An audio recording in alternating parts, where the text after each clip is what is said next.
તાપી જિલ્લા ચૂંટણી અધિકારી અને કલેક્ટરે ડોક્ટર વિપિન ગર્ગે સિનિયર સિટીઝન ક્લબ વ્યારાની મુલાકાત લીધી હતી। અહીં તેમણે વડીલોને અને દિવ્યાંગજનોને મતદાનનું મહત્વ સમજાવી સંપૂર્ણ પરિવાર સાથે મતદાન કરવા અનુરોધ કર્યો હતો। લોકશાહીના મહાપર્વમાં દિવ્યાંગજનો અને વડીલોની ભાગીદારી સુનિશ્ચિત કરવા માટે ભારતીય ચૂંટણી પંચ દ્વારા કરવામાં દિવ્યાંગો અને વડીલો માટે ઊભી કરાયેલી વિશેષ સુવિધાઓ અંગે પણ અવગત કરવામાં આવ્યા હતા।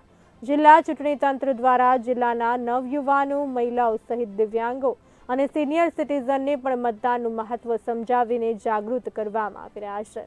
આ તકે સૌએ અવશ્ય મતદાન કરીશું અને મતદાન કરાવડાવીશુંના શપથ ગ્રહણ કર્યા હતા। જે બાદ જિલ્લા કલેક્ટર વિપિન ગર્ગે અને જિલ્લા વિકાસ અધિકારી વીએન શાહના નેતૃત્વમાં રેલી યોજાઈ હતી, જેમાં નાગરિકોને પોતાના મતાધિકારનો ઉપયોગ કરવા અનુરોધ કરાયો હતો, જ્યાં જિલ્લા સમાજ સુરક્ષા વિભાગના અધિકારી કર્મચારીઓ પણ જોડાયા હતા।